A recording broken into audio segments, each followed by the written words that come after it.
A very good morning to our RANsquawk listeners. Welcome to the European Rundown for today, Tuesday the 25th of January. It's going through 10:30 now here in London, a check round the markets. And undoubtedly the major market moving news story today was that of the advanced fourth quarter UK GDP print, which came out much worse than expected.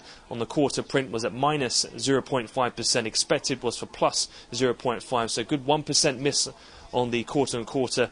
As such, did see an aggressive selling in the pound across the board, and gilt futures spiked in all over 50 ticks on the release and did spark risk havens across the board in terms of rising fixed income and a sell-off in equities, a strength in the dollar as well as the Swiss franc as well.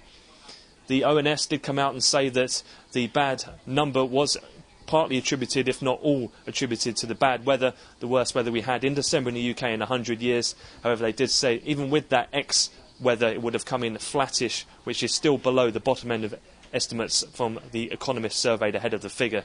So that has been the real major mover today. Cable is trading down still around 200 pips in post-release. And in terms of the rest of the things we have seen, some focus has been paid to the Spanish T-bill sales. The 3 and 6 month debt has eased still some of the fears regarding Spain, at least for the near term in the PIGS nations, as their average yield in those sales dropped quite considerably and they were very well bid. And elsewhere as well, as was largely expected, the first 5-year bond issue from the EFSF funds to raise money for Ireland appears to have had very strong demand. Around 500 bids according to a source, which equates to around 43 billion bid for around a 5 billion offer in the 5-year. We'll get results for that around 3 o'clock London time.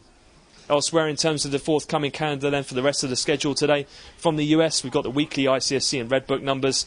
Attention though will very much turn to the US consumer confidence figure due later. That'll be alongside Richmond Fed Manufacturing House Price Index, as well as the API oil inventory numbers due after NYMEX pit close today.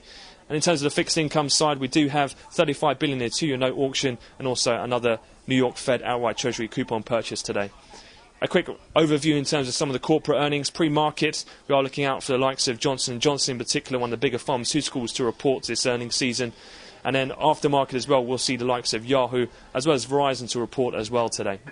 So that concludes the opening morning wrap. We'll have another update to the European cash close this afternoon. For the time being, have a great trading day.